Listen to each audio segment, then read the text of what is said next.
can see Mahadev Toko here. Through writers, cultural activists, artists, and others who are themselves part of the people of Jharkhand, their voices reminded us that knowledge is not merely produced, it is lived. We heard those voices again through the research papers of young scholars, many of whom belong to the very communities that constitute the peoplehood of Jharkhand. I had the privilege of reading their work and was struck by the immense possibilities that lie before us if only research is guided by clarity of purpose. We must ask ourselves, what is research for?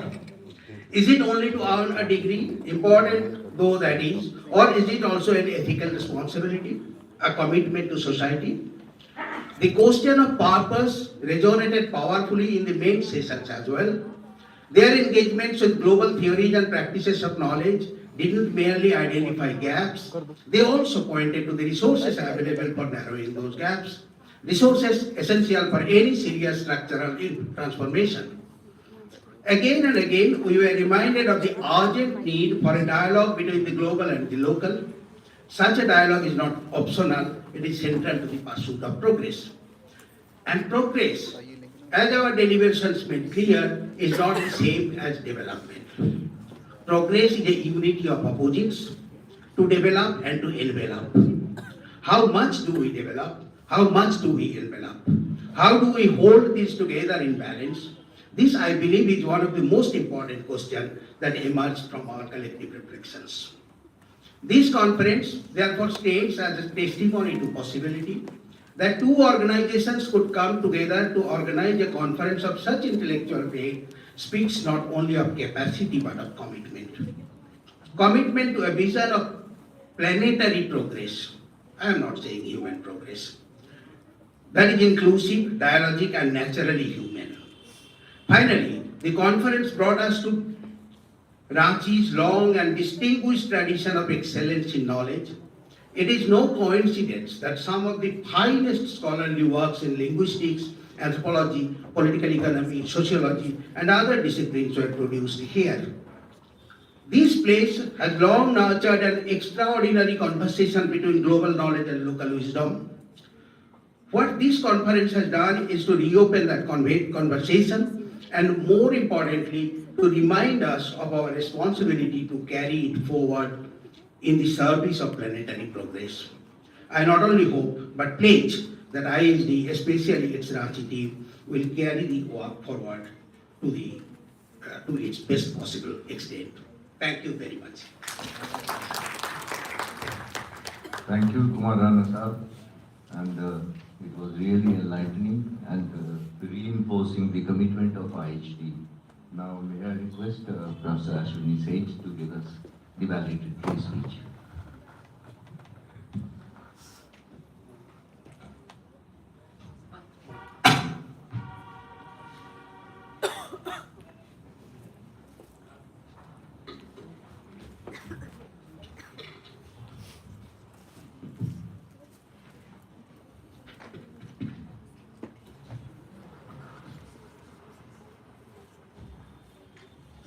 Good afternoon, people, friends. It's a privilege to be here, and what is a privilege which comes with a cost. The privilege is mine, the cost is yours. You have to wait for lunch, and I'm not sure we will find it worth it, but I will try. I'd like to start with both with a note of appreciation, thanks, as well as of appreciation in terms of admiration for all the institutions which have been involved in this most important conference, and that's SKIPA, IHD Ranchi, IHD Delhi, and every other organization. I think also many who have been part of the sponsorships, and I think was very important. I think that needs recognition. I think behind the organizations or inside them, there is the hand of people who generally tend to become invisible. I think they need to be recognized, but that's where it's like, what was Brecht saying, the emperor built the Chinese wall, he alone. So I think there is a thing like this, there's a conference, but there's a whole team, both here and in Delhi, which has been responsible for making it happen so smoothly and so well. They looked after us so well, and I think that needs recognition. So I thank them very much as well. In particular, I'd like to say that it was, I found it really remarkable to see this book, which has been produced by IHT Ranchi, along with IHT Delhi. I think that was it's a wonderful initiative. And I think therefore the credit goes very strongly to Kumarji, to Devikaji and their team, which has put all this together. I think this is going to be a landmark book, and I think I'd like to appreciate that. If I just go over, Alak has already warned us against shopping lists, and I think we've had a lot of discussion around everything that we've had. So I think my comments are going to be a bit more discursive, a bit more overarching, and maybe a bit more provocative here and there. So let's see how it goes. Well, let me start with something which I was wondering, what is if you had to put a slogan for this whole enterprise, this initiative, what might it be? And I was toying with a double phrase, equal citizenship and equitable outcomes. But then I feel reluctant, because these days citizenship is not so straightforward. It has run into the sands of bureaucracy and politics.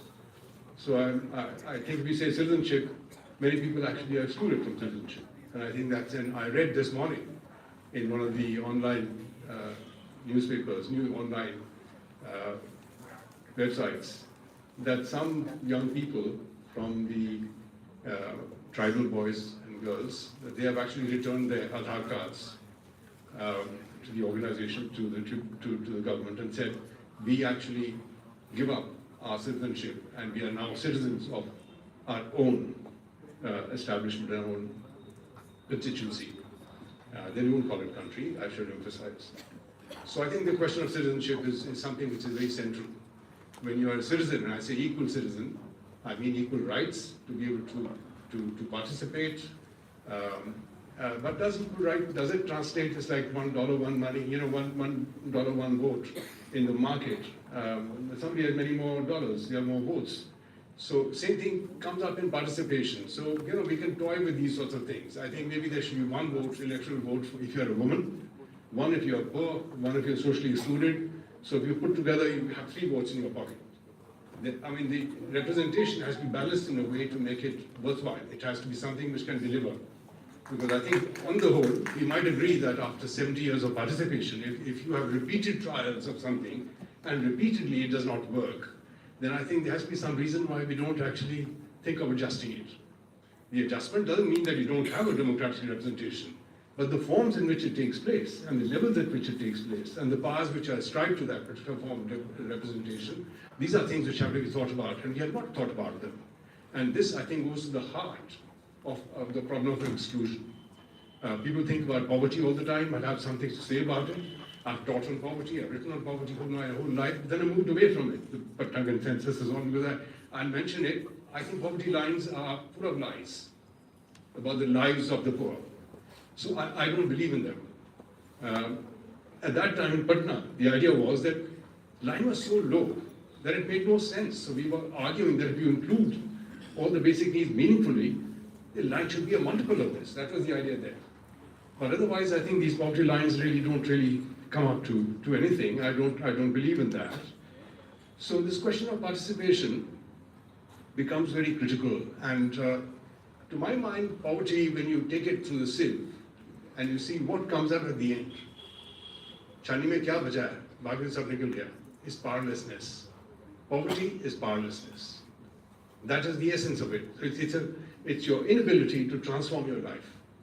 And that is something which, and not to have the choices, you can put it in what the sense language, which is a very, what should I say, innocuous and very nice language, capacity to achieve and do the things that you would like to do, but fundamentally it is powerlessness. So that's it. Now, you remember Gandhiji said, when you do something, think of the face of the poorest person, and so on. वो सबको मालूम है. But he said something else as well. He said there is more to growth than its speed. There is more to growth than its speed. And I think with all this emphasis that we have these days, कि GDP 8 point कुछ हो गया, ये फलाना हो गया, फलाना हो गया, इसको नतीजा क्या था? What is it that came out of it? At the end of the day, how did it actually go through? Where do you see the end? If you go around, where will you see it? So I think the idea that there is more to it than just the rate of growth is demanding that we should be thinking about how does it translate into the lives of people, and that means something qualitative. Their well-being, and that goes into a domain which is not measurement. I found myself disagreeing. In 2-3 times, it was said by different people in the conference, but I didn't want to intervene. That measurement is very important. I'm sure it is. And if you don't measure, things will not improve. And there were some quotations given there, but I used to do with my students a quotation from Albert Einstein. Things worth measuring are often not measurable. Things which can't be measured are not necessarily worth measuring. You see, so this is the problem with the measurement side of it. You can get obsessed by measurement, and if you take measurements, measurements are subject to manipulation, both by bureaucracy, by academics, by statisticians, by politicians. So if you do the measurements, you are into another loop of interactions which are not very helpful. So I think that there is other forms of epistemological and methodological issue, but just simply going in the way of measurements, I think, is not quite enough. Okay, so that's just about, we have a preamble. This is my 4th significant visit to Bihar and to Jharkhand. And I just want you to, instead of repeating everything that we have said, in this way that I will go about it in my own journeys, I will try to also incorporate my reflections on what really is happening, what is relevant, and how things might have evolved. So I'll share with you a few things to make it a bit different. Otherwise, you'll get bored and you'll say lunch kahan hai, because he's saying the same things. I'll try and say something a bit sort of which is not covered in this way.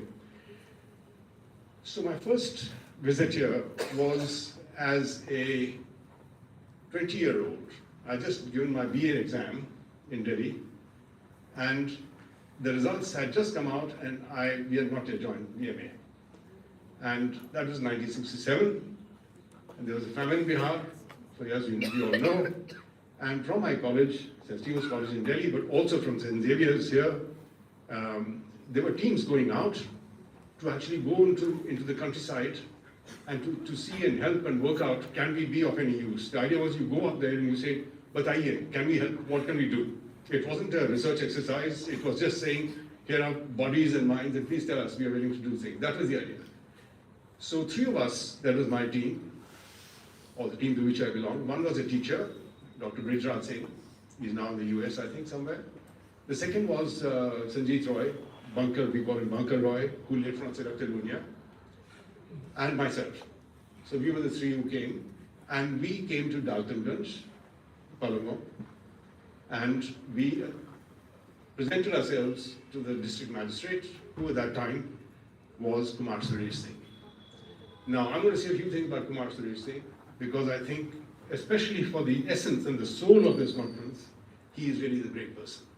So I think you have to say something about this and have a nod and appreciation for the man. 1967. So our job was, we were in some forest rest or something or the other. पुराने दिन थे. There was pigeons, सब कमरे के अंदर चारपाई के ऊपर so अच्छा से just fine. खाने वाले को कोई आएगा बना देगा नहीं बैठेगा. But I also tell you that it was hot as anything. You know, this was the height of summer, and so there were no fans. But there was a fan of the old colonial type. There was a little boy outside with that rope. So the first thing we did was to send him home. Jao bhai, kya kar rahe ho? So that was, I remember that so well, that was the kind of time it was. Kumar Suresh Singh's office was walking distance, and I have to tell you that it was an unforgettable experience, participating in that. He wrote a book later, in 1975, on the Indian famine, and that was the Bihar famine that he wrote.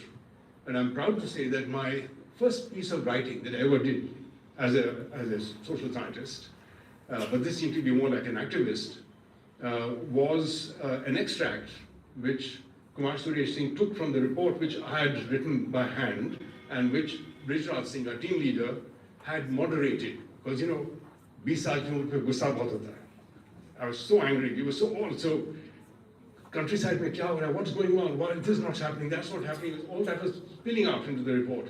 And I think Brijraj Singh calmed it down, and and those 2 pages of that report actually reproduced as an excerpt by Kumar Suresh Singh in his analysis of relief operations, saying underneath is the report submitted by the team from St. Stephen's College, who made the first writing did, but it's my name is not there, it's just St. Stephen's College team, but I am happy to claim those pages as my first piece of writing, and I'm very proud of it. Now, Kumar Suresh Singh, there was something, again, I think I just want to mention this to you because we have seen the positive contributions of the Administrative Service, IAS officers in this whole enterprise. Now, Kumar Suresh Singh was of that category. He was a remarkably administrator, civil servant, but as we know, he was also, you could regard him as an activist. He was a class 1 anthropologist, and of course he was a historian, he was so many things. He was a poet, he was in this, I can go on and on. He was a first class first in history from Patna. He did his PhD from Patna. In 1964 he got his PhD, but before that in 1958 he joined the IAS. So he was such a humble man, such a nice man. So it is said about him that Patna University में जाते थे किताबें लेने के लिए library से. There'd be a queue of students, he'd stand in the queue. He was a nice person at that time. Now you find somebody like this, really a very modest man, but he was very sharp when it came to the operation, the organization of the relief operation. The way it used to work, I will tell you quickly, there's so much to say. There used to be his office, which is very large, and he used to sit with his entire staff used to be there. So every morning, something like 8 o'clock, they all assembled there. The role of NGOs was very important. NGOs were there, government people were there, the Surgeon General would be there, the whole range of people are down there. And of course, NGOs included one person that I thought was also remarkable, and that was a person called Father Windy. Now, Father Windy was a Jesuit. He was tall, slim, white robes. He had a motorbike. And sometimes when I look at Jean Dresse, he reminds me of Father Windy. I have to say, because the same slim, same kind of a beard, total dedication. He was just flying around on his motorbike. Now, he befriended us, and he said, I'll take you where you need to go to see where the things are not happening. So he took us all over the place. And so there was the other group I want to mention are the officers of the Geological Survey of India. They were there, of course, doing their mines work, but they were more interested in seeing what's happening to people in the countryside. So they were saying, come with us. And so we went all over the place in this thing, going on the riverbeds here, there, to look for places where we could say something is not going right, can we help? And we wrote those reports. Every day used to come back, report to the meeting, which was there in the magistrate's office, and he would say a sign now, who's handling this, who's handling this? It was action to be done by this. It was a remarkable operation, and you see that in his book, which is there in 1975, that book. Some people have said, oh, it wasn't this, it wasn't perfect. I'm sure it wasn't perfect. Whoever says it wasn't perfect should try and put themselves in that position and see if they could have done a better job. I don't think there is such a person around. And he really was a remarkable person in that manner. So I think that's it. And I also don't forget Father Windy. I also want to share with you one little thought about, since we are focusing on tribal communities, on my exposure to the power of collective action. Father Windy took us in a Geological Survey of India jeep along with that officer into some remote situation, some remote point. There was a settlement of tribal people there. And he said there was a small dispensary, and we met these 2 or 3 representatives who came. I remember their names. They were Rams. The first one was Samuel Ram, the second was Emmanuel Ram. And there they were, about 20, 30, 40 of them. What was happening? He said, now you wait. And as it was getting towards evening, there was a platform which they had leveled out. And on that platform, there was some section of some digging was going on a little bit. But it was very rocky, as we know. I mean, that area is pretty rocky. So, and they had all kinds of buckets and pots and pans and so on, all with water. And there was a fire going on. So I thought, we said, oh, is this a fireside meeting? where we were going to discuss it. No, it's not a fireside meeting. So this fire was allowed to burn away till it actually virtually died out. And when it was dying out, at some signal, everybody poured that water onto that rock. And what you heard was cracks, crack, crack, crack, crack, and so on. So there was a cracks which went down by 6 inches or a foot or whatever it was in that. And Father Windy said, now they will come back tomorrow morning with their hammers and their chisels and they'll break that and the well will have been dug for another 1 foot. And from that way, they were digging this well, which would be then helpful for actually doing things. This was the power I saw of collective action. Also, I've also seen it in China in different ways, but this is now a community thing which is happening. So that's the thing that you're talking about. Some other stories are not nice. Somebody mentioned seeing women sitting under a mahua tree and so on. Well, my exposure to mahua was not so nice. Not because I imbibed it, the arak, but there's an economist, Kaletsky, a great economist, who said that poor people and workers, they spend what they get. But the way that the economy works is that when the investors or the rich people, the capitalists, when they spend, they earn what they spend. It comes back into their pocket. And this cycle of going from one pocket and coming back into the other was immediately visible with regard to the mahua thing. Because the mahua was collected, went into the liquor production unit, where the local feudal landlord was making the fuel. As soon as the thing would arrive, the workers would all show up because they would have given their money, get drunk, come back, and the cycle would continue. So I thought it was quite really remarkably bad. This is something which Kumar Suresh Singh himself referred to in a big way in his own book, where he says that this mahua business stands in the way of productive accumulation in the countryside. And I think that's something which I really wanted to mention to you. Anyhow, so that's okay. So that's my first exposure, but we should say one or two things more which are quite relevant, I think, especially in the way that the country, the debates which are going on. Kumar Suresh Singh went on to do this massive project on the peoples of India. I'm sure you all know that, 43 volumes, 4,400 communities, 300 some communities in tribal communities and so on. It is a completely massive work which has been appreciated and acknowledged globally. So he was also the head of the Anthropological Survey of India, and his contribution was recognized profusely by M. Srinivas, for example, who was the head, chief anthropologist of the country, sociologist, and by many others. Now he says in that, I just want to read out some little thing to you, just to make a point about where we are in India at this point in time. I will not have many questions. He says, there is no state, nation, community that could claim itself to be pure, complete, and fully superior to others. Now, there are at least 35 communities, this is now about India, that observe the tenets of both Islam and Hinduism. 116 communities who share Hindu and Christian traits. 16 communities that are simultaneously believe in Hinduism, Islam, and Sikhism. 94 communities that have traits similar to Christianity and tribal religions. The traits that are shared by people are far more than those that are not shared. In spite of the high value attached to vegetarianism, only about 20% of the communities are vegetarian. There are vegetarians who eat eggs, fertilized or non-fertilized. There are also vegetarians who abstain from onion and avoid garlic.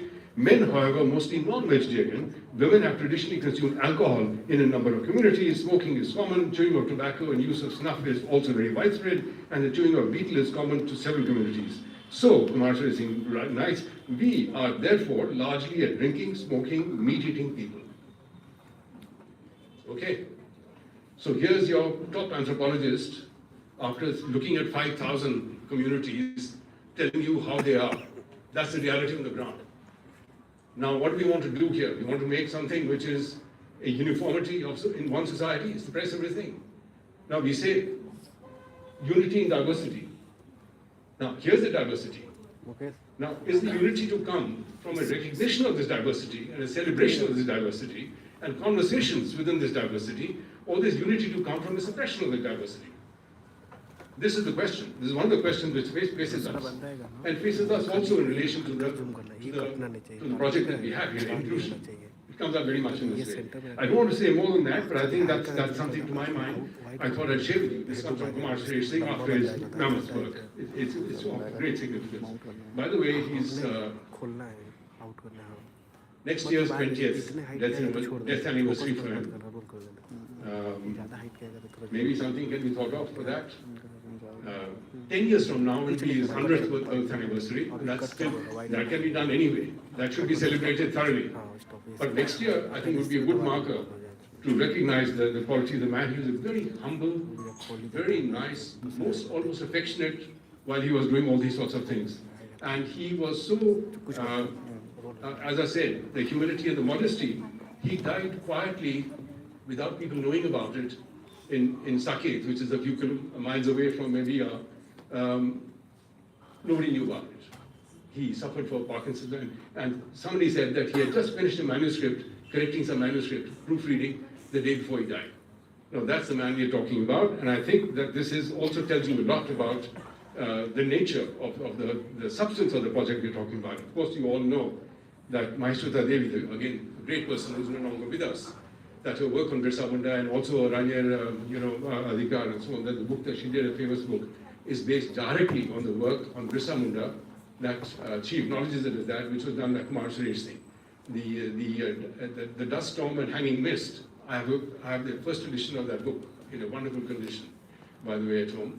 But she says that he's the inspirer of this thing. Her work is based on Birsa Munda, his work, and that was, by the way, his PhD thesis. Okay, now I've taken a fair bit of work, time on this, and I'll just say one last sentence on him. Muchkund Dubey says that he was one of the 3 intellectual fathers of Jharkhand. Okay, so that's my first visit, and I think the most impressionable, it changed my life in a way. My grandmother always said, oh, because you belong to that certain idea, the young son who's bright, who's doing well, doing very well studies, you should go into the administrative service. Now, with due respect, dear friends, I didn't go into the administrative service. And I think your local society is partly responsible because we saw all this. I didn't want to go to the IS. And Kumar Suresh Singh was inspiring, but the situation was, we were just full of politics at that time. So politics was far to the left of IS at that point in time. And so the other person who also has written on this is, of course, Sanjeet Bankar Roy. And Bankar Roy was also my college, but he was 4 years senior. He was also the national squash champion, by the way.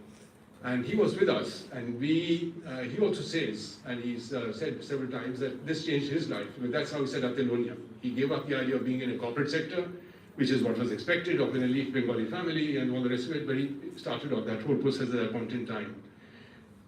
So enough said in all that. My second visit here was also, Jharkhand, was to Jamshedpur. And I was here with another son of Bihar, of Ranchi, Sanjay Lal. I think you know him. Sanjay Lal was a dear friend in Oxford. He died far too young. I wrote it. Unfortunately, I had to write an obituary on him. But there it is. But Sanjay was doing a project on the forward and backward linkages of telco, of the commercial vehicles industry. Now, this is most relevant, actually, for the kind of discussion we've been having here. So we went to Ashok Leyland in Chennai, in Ennore. They have this huge thing there. We came to Jamshedpur and study things here. We went to Bangalore to look at the ancillary providers in this thing. They're all clusters of these industrial clusters, small-scale engineering clusters. What's striking is that the linkages that you have forward and backward have a huge impact on the local economy, but it depends on what it is that you're making. And this is the big, dramatic difference as far as mining is concerned from a manufacturing concern. If you have a certain kind of manufacturing, you have all kinds of inputs and raw materials which are being used, all kinds of parts to go into making one whole. If you think of a commercial vehicle, I mean, what all is there? All kinds of things go into it. Mines, you saw when they were being told very proudly that, oh, this goes by, straight by, on a rope. So rope se ja raha hai, to wo bhi carry karne ki bhi baat nahi rahi. So, the linkages are very narrow. Now, this is not just to do with Jharkhand or to do with Hindalco and so on. This is universal. Mines anywhere, whether it's South Africa or whether it is Malaysia or anywhere, this is the way it will be. Linkages are very weak, And so this is the classic problem. And typically, I don't know why, but I'm just going to, I wonder, Montaigne said, and God decided that these people who live in the forest, that the minerals will be under them. I'm not so sure God decided that. My own sense is that there are better places to be in. Fertile, irrigated, nearer to the plains and so on. Nobody goes to a barren hill by choice. So these are over time. These are displacements, it's a pushing out of boundaries where people who are seriously excluded also wind up in areas which are also more arid, more desolate, less productive, and so on. And then that reinforces the idea of community, of course, but I think that sort of thing happens there. So I would say that so that's the lesson which I got from Jamshedpur, and which is very relevant here. And we are looking at this point, so don't expect great linkages from mining. This is one of my very clear reading. You cannot have it. So if you look for other benefits from mining, there could be financial, and I think the CSR rate of 2% is non-existent. It's near to be zero. So I was asking the gentleman who was here, Kailash, Kailash Pandey. I asked him outside when he was leaving. I said, "Do you think 2% is all right? Would you be happy, like Warren Buffett? Would you be happy with the higher rate of tax, CSR?" He says, "No, I think it's too low." But he said, "But we do many other activities which come under the category of CSR, but are not included under CSR. So maybe it's about 5%. Why not 20%? I mean, look at the profits which are made by these monopolies, and made on the basis of minerals, which actually you could say that these belong to the people who actually live there. Supposing there was a question of that each district is a country, do you think they would get it? You couldn't. You would have to buy it. So there is a question here that if you all belong to this country, you have the freedom to be able to displace and buy it, and you can take these sorts of things. So I have my own version of, I think, Professor Kaka said yesterday, development is violence, and we have not seen that violence. Schumpeter put it very nicely, creative destruction.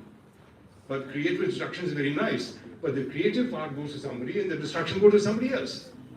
You see, that's the trouble about it. This is the great problem of development. So the idea of violence in development is actually very sound. And it is a violent activity, it's displacing activity. And for Marx, it was primitive accumulation.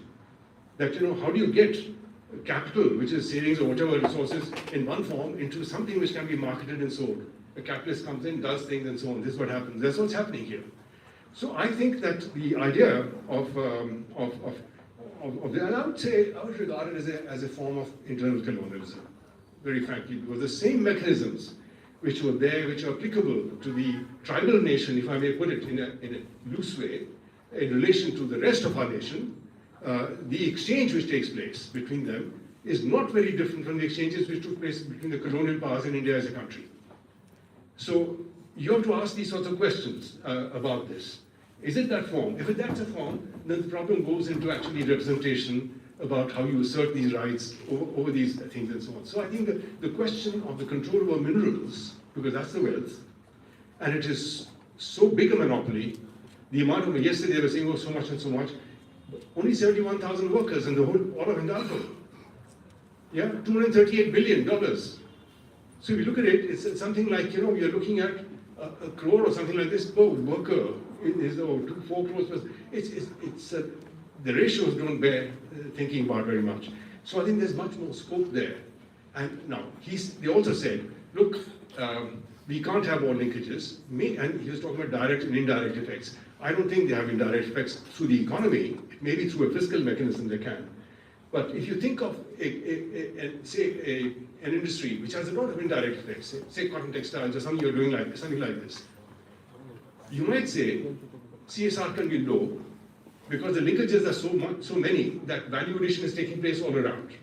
But if you have something like this, which is a mineral thing, and you have such a concentration of monopoly power and such a concentration of profit on this scale, and so much poverty and exclusion at the same time, which is connected almost causally with this, or at least correlation is clear, then surely, for that sort of a thing, you need a different mechanism of being able to say, you're not generating anything, you just need something else. So my suggestion, which I tried to put to our colleagues, but I don't think they appreciated too much, was for a progressive scale of CSR. And I think it would be very nice if a committee could be set up, because I think any number of people, I think I see Anant here, and chief statistician, and we can say to him, okay, there's all this diversity here, of this, that, and the other. Develop a scale, progressive scale, to see this enterprise, that enterprise, what's a fair equivalent level of CSR. Of course, the average of that would need to be asserted and linked with something that you want as overall fiscal transfer or something, but it's a thought. Okay, now, so that's my Jamshedpur visit, and I come then to the third visit, which will be much shorter, which was, Alec mentioned, the Patna Consensus, and the Patna Consensus came out 2007, I think, and 2000, and it was a conference which, at that time, Nitish Kumar was the chief minister, and I have to say, Nitish Kumar won, okay, was the chief minister, and I was amazed by the quality of this person. He sat through, correct me if I'm wrong, but with the exception of one session where he apologized that I have to be in the secretariat for something or the other, he sat through the whole conference. And he asked questions, he made comments, he read papers. I thought it was, some of those things were a bit technical, but he understood them. So I think it was remarkable participation. The idea there was, the consensus was, lift the poverty line beyond that. If the poverty line is kept there and inflation, everything is happening, obviously poverty will go down. So, that's what I meant by measurement and all that nonsense about it. So here, this was what is happening there. And I have to say that he was very progressive, and I was very impressed at that stage. And I will not say more than that. But I will share with you one thought, which connects my first experience and the Bihar experience, the experience in Patna. When we were here in 1967, I was 20 years old. I used to play games also. I was very fit. I was maybe 2-3 inches taller.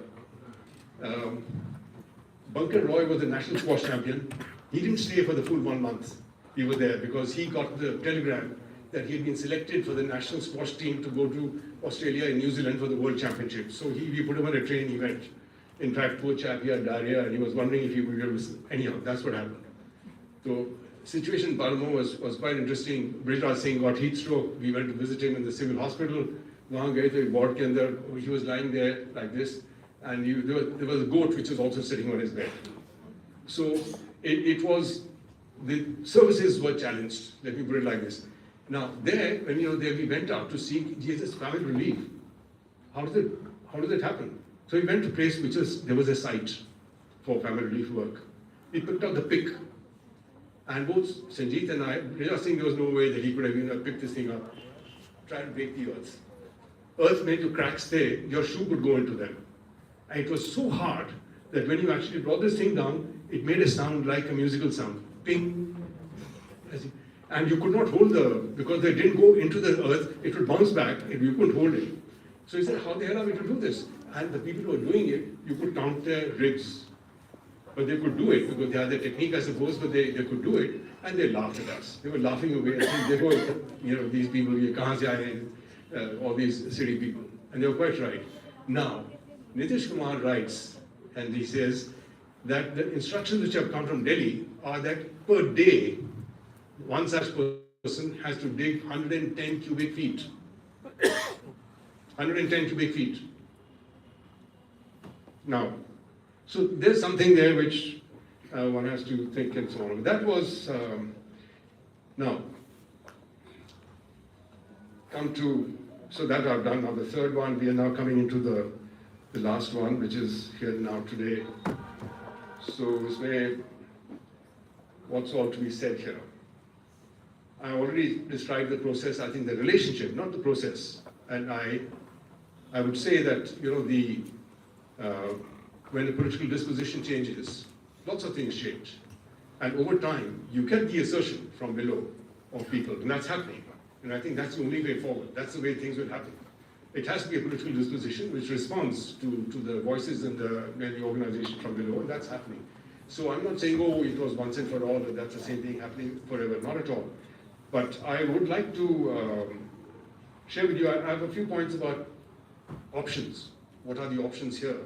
I will come to them, but one or two more comments, if you allow me, about this. The first is, and I'm going to bring in now another person, again a friend of mine, again eminent Bihari, might be known to some of you, certainly of people of a certain age. His name is Arvind Narayan Das. Now, Arvind was a year junior to me in college. We were very good friends.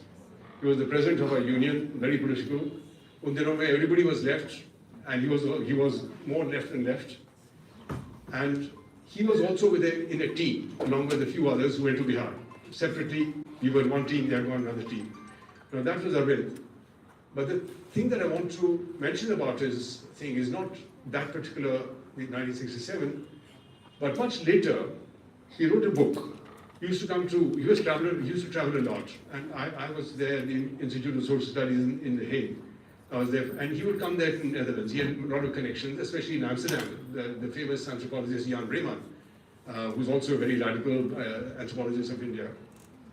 He would come there, and he wrote a book there as a fellow at the Center for South Asian Studies, CASA as they used to call it. And I was amazed. He gave me what was the draft. And the title, I said, Arvind, kya kar rahe ho? You'll be in trouble. Although the times at that time were much more generous. The title of the book was The Republic of Bihar. I said, you're declaring a Republic of Bihar, you know. He said, no. He was, and it got published later. It was published from CASA as the Republic of Bihar. I have a copy of that. But then it was published later by Penguin as the State of Bihar, which again is a double take on the State of Bihar. And I think, now there he castigates the nature of politics, which is happening there. And his main concern is that every conceivable route to local accumulation in the countryside is blocked by the local power structure. It's not just blocked, it's taken over. And it becomes a root and the source of primitive accumulation where everything goes into these pockets and there it gets blocked. The same sentiment is expressed explicitly by Kumar Suresh Singh, who says exactly the same thing in his write-up in the early pages of that book on famines the famine in Bihar.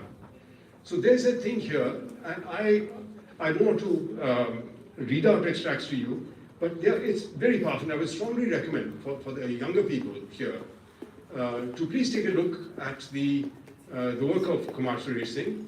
The details of the famine you can ignore, but read up on the entry point, his perspective on it at the start, because that's where he's sharing the perspective on rural economy or rural politics and Bihar politics. Now, a word, he says something about administrators. He was an IS man himself. And he says that as far as administration is concerned, he says a district magistrate is a key figure in the district administration.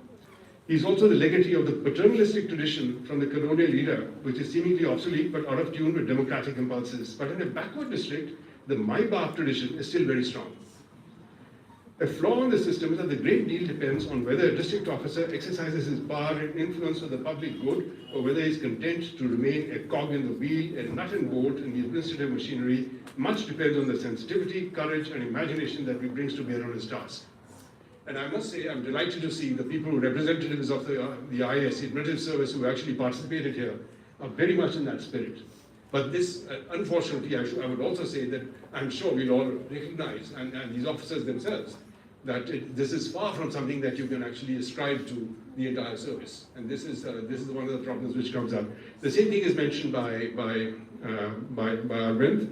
The other thing he says is here, and again I quote for you, and you tell me if things have changed. He says the rural elite controls the most important rural institution, the panchayat. It dominates the block development committees, cooperatives, schools, influences and controls field functionaries, such as the ground savers, village level worker, karamcharis who depend on its mercies. Socially, it is on equal terms with the block development officers and their staff, thus operating on the social plane, controlling rural institutions, manipulating the levers of power and obliging field functionaries that control the countryside at present. And he's saying that this is what is standing in terms of the community. He said, there are all these lenders, the control over the thing, and he highlights the mahua production as one of the key areas in which you, as an example, is all this renders capital formation at the local level extremely difficult by further impoverishing the community.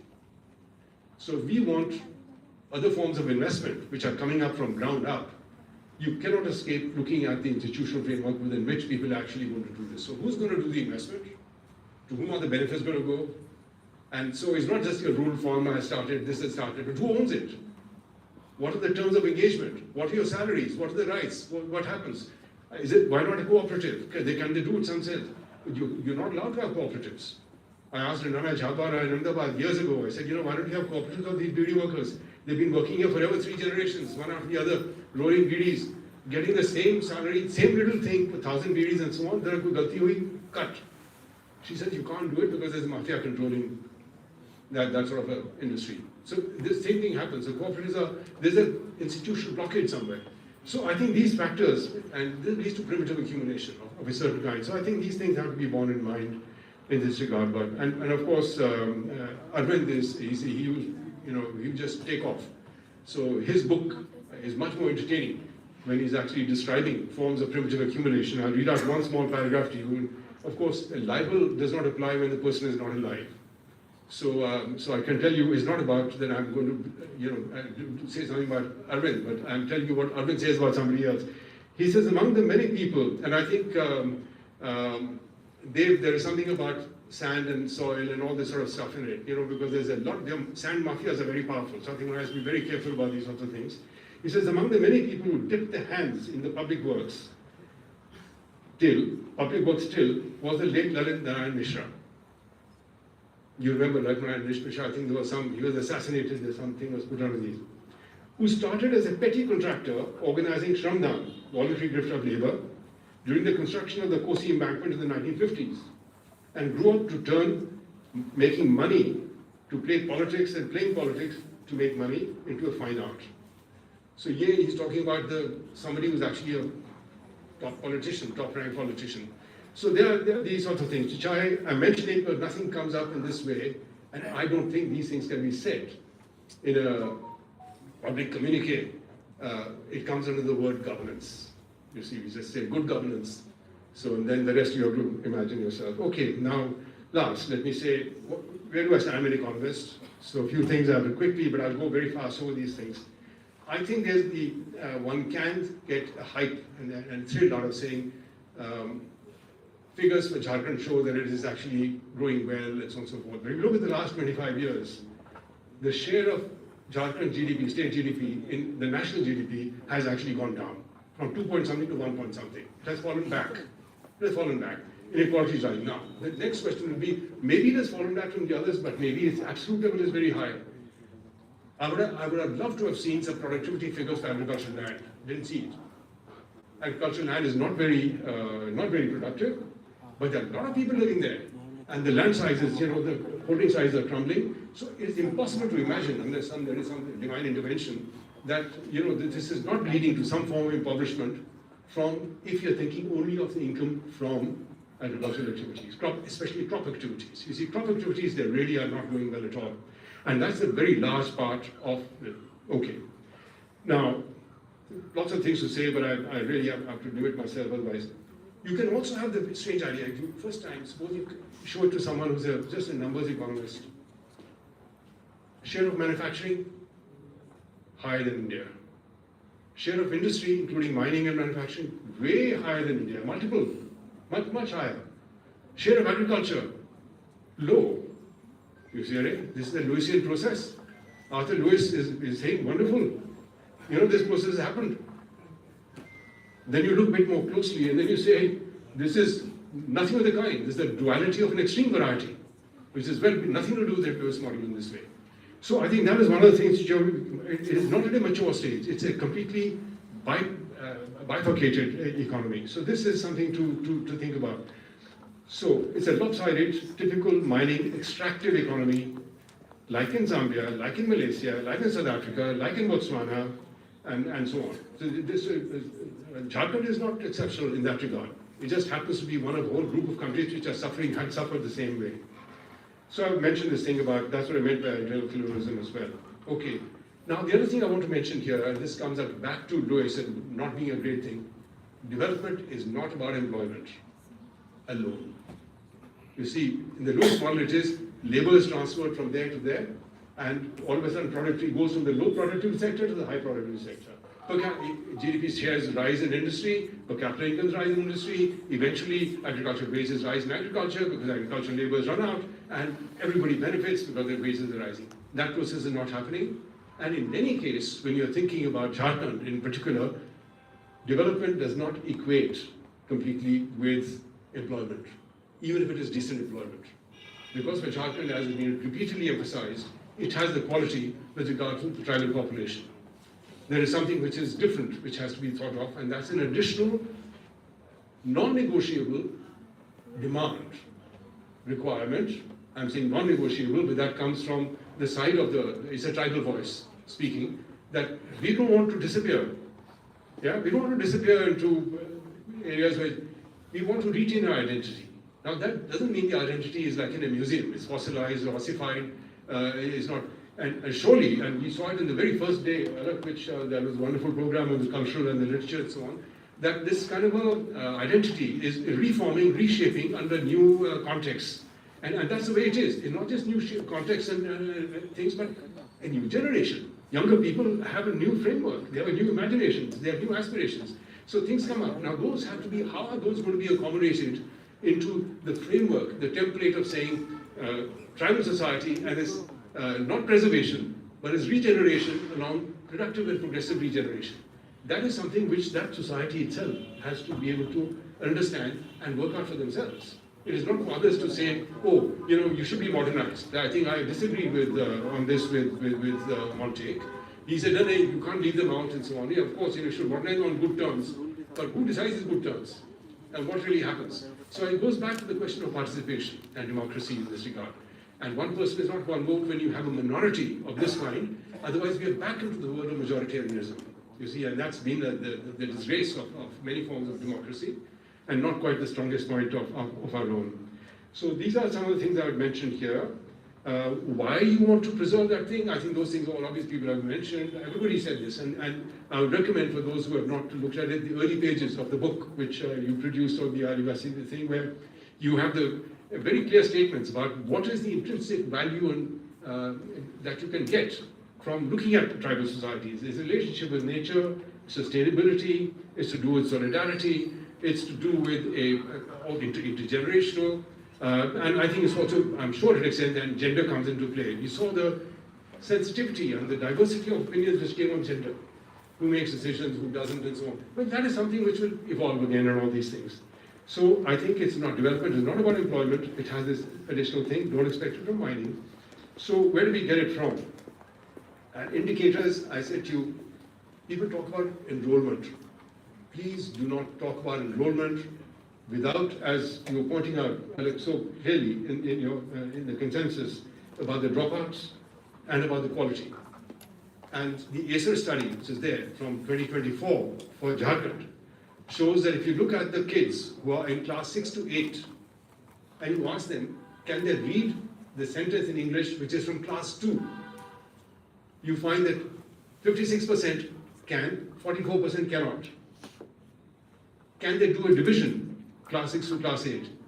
60-odd% cannot do a division. This is class 6 to 8. And of course, in our system, in the thing, people just go from class to class till they have to take an exam at the end. Teachers, do they go for training? Are they new teachers? What is happening? Are young people coming into this profession? No. It would be nice for kids to be taught by a 20-year-old, a 25-year-old, because they'll actually, so that's not there at all. So I think one has to be careful about this side of things. Okay, now I mentioned, so linkages, don't expect them. Can you create them by new manufacturing investments? People have mentioned rural non-farm economy. I've done a lot of work on that. I spent many years of my life doing that. And I think that's a very important point. But remember, the rural non-farm economy works when there is a demand pull, either from agriculture or from industry. If neither industry nor agriculture is setting up the demand pull for this, forget it. What are you doing there? It doesn't work. So if you're mining somewhere, they're not going to demand rural non-farm industrial products. And if agriculture is really weak and going nowhere, there's not going to be enough demand to set up enterprises either. And if you set up one, the next household will also set up something. And then you run into the problem that Grameen Bank set up. Everybody doing the same thing and things not working out. So rural non-farm economy is easier said than done. Prior to that, focus on agriculture. To my mind, that is an absolute must. And I think Sopal has said this. I think without that, you're going nowhere. Now, even after you've done all that, you can say tech hubs, this, that, and the other. It leaves you with not very much in your hands. And I think there are only two things left, in my view, which are in your hands. If you cannot have manufacturing, you cannot link up with mining, yeah, then what are you left with? Human development. And this is, think of Kerala. Think Kerala at this point in time. Kerala didn't have major industries, but they had a lot of rural non-farm activity because they were, but the ecology is so productive that they could do all sorts of things at the local level, where there is space to do, copra, this, and here you can't. You can do some things. Deva's walked out, I think I must have said something wrong. But Dev was doing this non-timber forestry products. So what's the scope for that? Maybe with branding and everything else, there is some scope, but I think it's limited. Monte called them, he dismissed them as being, sunset industries, Kalki and all that, go into the future. Yes, go into the future, but who are you going to sell to?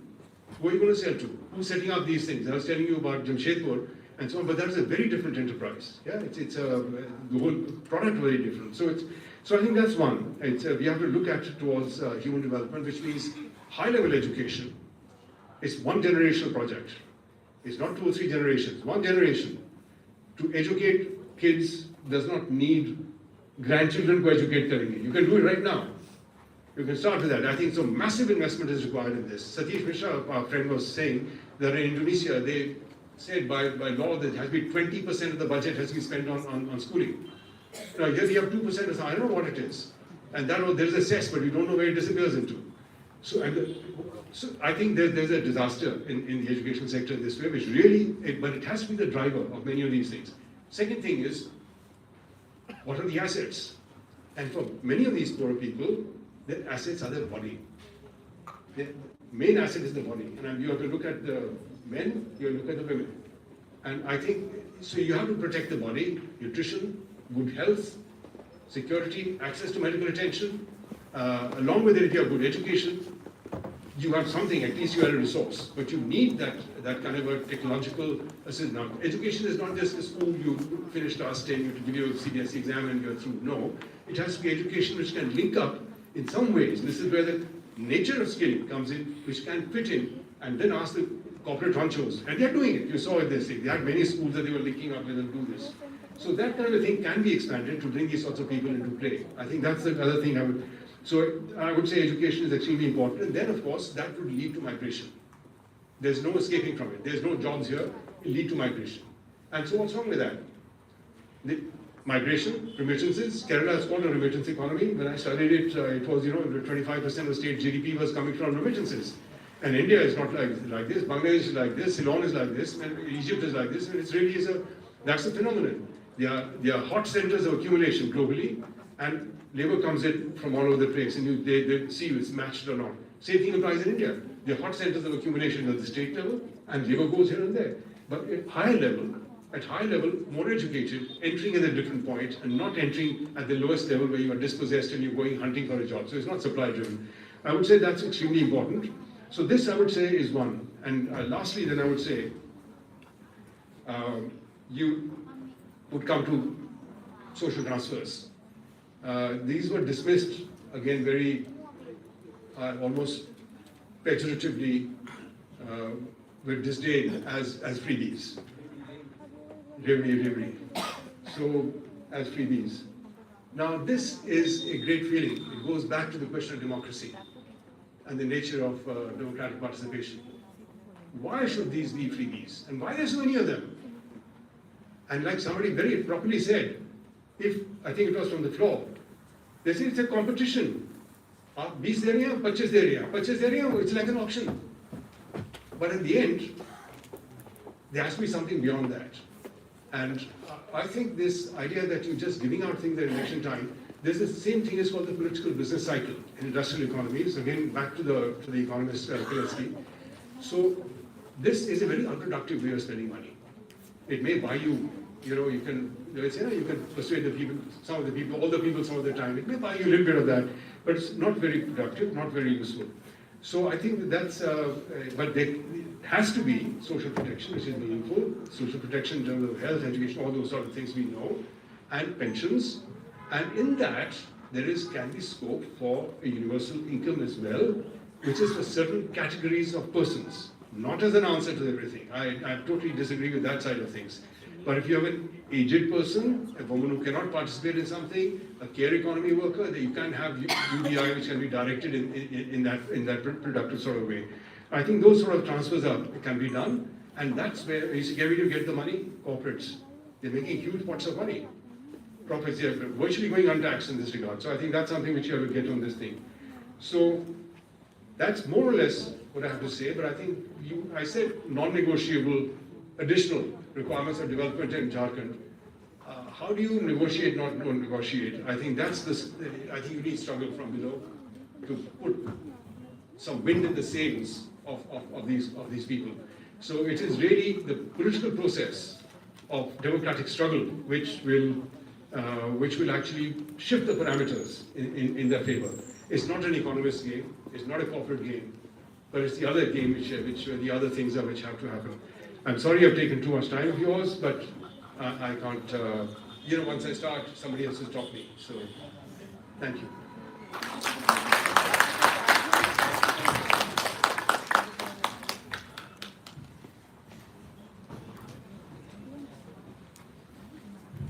So that was really lucid. आपने बहुत ही विस्तार से सभी कारणों को बताया, सभी अवयवों को बताया, और मैं संक्षेप में बस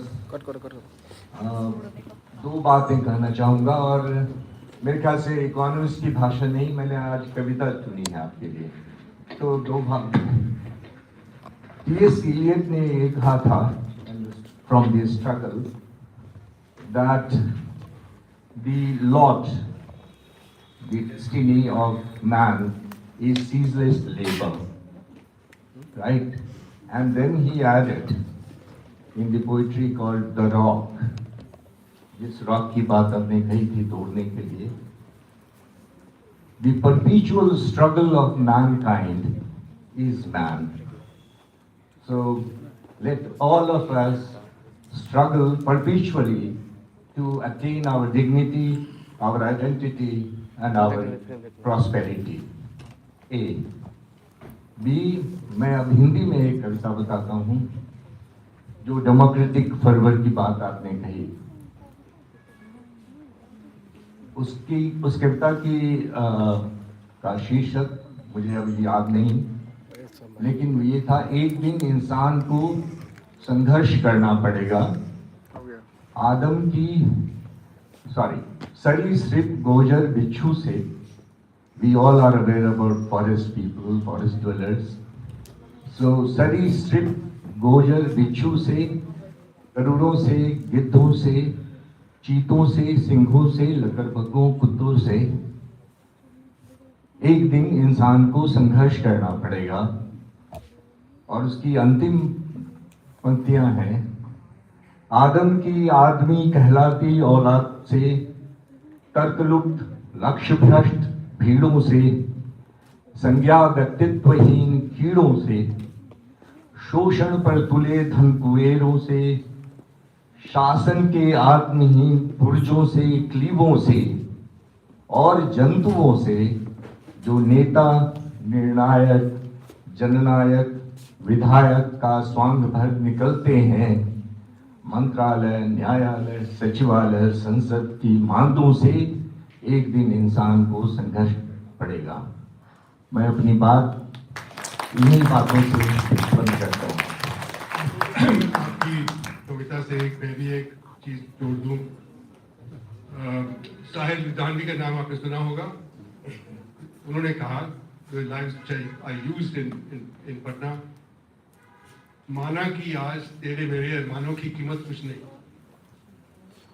की भी है कुछ कीमत, मगर इंसानों की कीमत कुछ नहीं, इंसानों की इज्जत जब झूठे सिक्कों में न तोड़ी जाएगी वो सुबह कभी तो आएगी।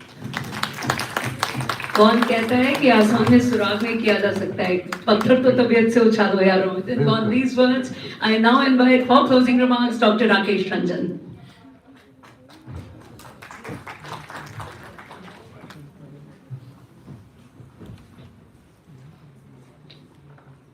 Professor said, absolutely mesmerizing. I mean, I have a complaint against Alak Sharma sir. I'm very reluctant to speak here because when you see a nice, beautiful movie, thought-provoking, hard-hitting, thrown in with some poetry, does somebody come to give a thank you speech after that? So I'm here. But I would say, I will just take 2 minutes. This is a brilliant 3 days that we found, brilliant thing that we heard from many people. And for illustration, I will pick up 2 or 3 speeches, one by Montek sir. I worked with him for 10 years. And second is yours, sir. And in one, we saw the frame of richness of the frame of reference, the very idea that, Jharkhand is tribal dominated and mineral rich. Something has to be, drawn from that. It can't be that you can forget the mineral, despite, as Professor Seth says, that very low linkage. That's the challenge. And the second point where both of you converge actually is that you have to ask the guy for whom you're talking that what is it that you want to do. And that brings us to one of the very thought-provoking result of the survey of the then Planning Commission. We had a survey in one of the remote villages of UP. And in that survey, the survey was that in the Dalit village, what is the merchandise that has changed in the 2 shops in the Dalit village? Just guess that what could be the merchandise that changed. And the first thing that was a very high selling item was Maggie. And the second thing which is a very high selling item is Fair and Lovely. Don't attach any value to it, but Fair and Lovely. That's what, and the third thing, when there was somebody who asked, that was a regime of the Congress, and that was and Manrega, and somebody asked the person who is cutting mitti and asked that, what do you think about this, that they have that created such a beautiful thing? The statement that person who was cutting the mitti was something that was very thought-provoking. He said, जाकर उन लोग से कह दीजिए कि मेरा जन्म मिट्टी काटने के लिए नहीं हुआ है. So please be prepared for I think the relation between the traditionalism and the close to the society and the force of the modernism. And I think it's extremely challenging task here that what we are trying to find is that whether it is going to be a conflict or whether it is going to be some kind of symbiotic relation, or can we work out something to that? Sir, you have been very hard hitting in your lecture, saying that this is not possible, this is not possible. And as I said, the beautiful lecture that you related, you saw it from the human perspective, all through. All your lecture was from the human perspective. That you talked about human being, actually you talked about only experience. So, I will bring out another dilemma which is here, and that is here, that Professor Alex Sharma, that was also a very revealing moment when he read the consensus. Very beautifully. I don't think that anybody is going to